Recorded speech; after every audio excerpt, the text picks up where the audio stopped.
Hello বন্ধুরা। আমার নাম হচ্ছে আমজাদ সরকার। আমার বাড়ি হচ্ছে তপন থানা, জেলা দক্ষিণ দিনাজপুর।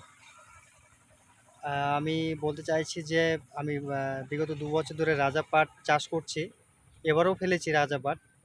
তো রাজা পাটের উদ্দেশ্যে বলবো মানে কৃষক ভাইদের কাছে জানানো যে যদি পাট ফেলতে হয় তাহলে রাজা পাটে ফেলবেন। তার কারণ হচ্ছে রাজা পাট ফেললে সুবিধা কি, যে প্রচুর পরিমাণে সার কম লাগে, আর হচ্ছে পাটটা অতিরিক্ত মানে খুবই লম্বা হয়। পাট ছিলার ক্ষেত্রেও ভালো আসে, এটা নিয়ে কোনো সমস্যা নেই। পাট ভালো লম্বা হয়। হ্যাঁ, পাটের ফলনও ভালো, মানে কম খরচায় বেশি প্রফিট এক কথায়। আপনার সার কম লাগছে, হ্যাঁ, পাটের ফলনও ভালো, পাট লম্বাও, ওজনও ভালো আসবে। হ্যাঁ, আমি আপনাদেরকে বলবো যদি রাজা পাট ফেলেন, মানে যদি পাট ফেলার ইচ্ছা হয় তাহলে রাজা পাটে ফেলবেন। এই যে হচ্ছে রাজা পাট, দেখুন কত বড় লম্বা হয়েছে, দেখতেই পাচ্ছেন। মোটামুটি ১২ ফিটের মতো লম্বা হয়ে গেছে পাট।